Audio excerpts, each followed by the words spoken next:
अस्सलाम वालेकुम नाजरीन, बहुत ही ज़बरदस्त खबर लिए एक बार फिर मैं हाजिर हूँ। आखिरी वनडे अफगानिस्तान के खिलाफ पाकिस्तान के 30 ओवर में 103 रन।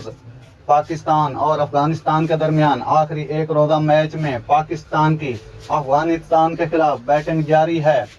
पाकिस्तान के 2 विकेट गिर चुके हैं। 52 स्कोर पर पाकिस्तान के 2 विकेट गिर गए थे। उसके बाद मोहम्मद रिजवान और बाबर आजम ने टीम को थोड़ा संभाला और अब 30 ओवर में 103 रन बन चुके हैं। इमाम उल हक को 13 रन पर गुलबदीन नायब ने आउट किया। इससे कबल ओपनर फखर जमान भी 27 रन बनाकर गुलबदीन नायब का शिकार बने।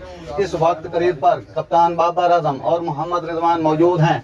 पाकिस्तान ने और आखिरी वनडे में पाकिस्तान ने टॉस जीतकर बैटिंग का फैसला किया और अफगानिस्तान को फील्डिंग की दावत दी।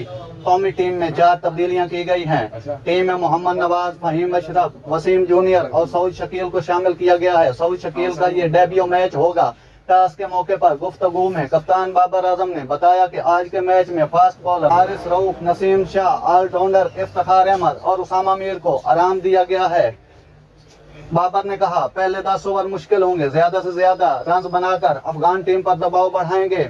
अफगान ऑलराउंडर अजमतुल्लाह तीसरे वनडे मैच से बाहर।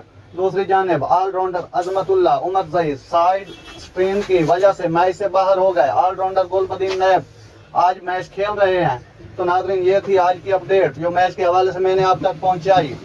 अगर मेरा वीडियो अच्छा लगा हो तो मेरे चैनल को सब्सक्राइब जरूर कीजिएगा। अल्लाह हाफिज।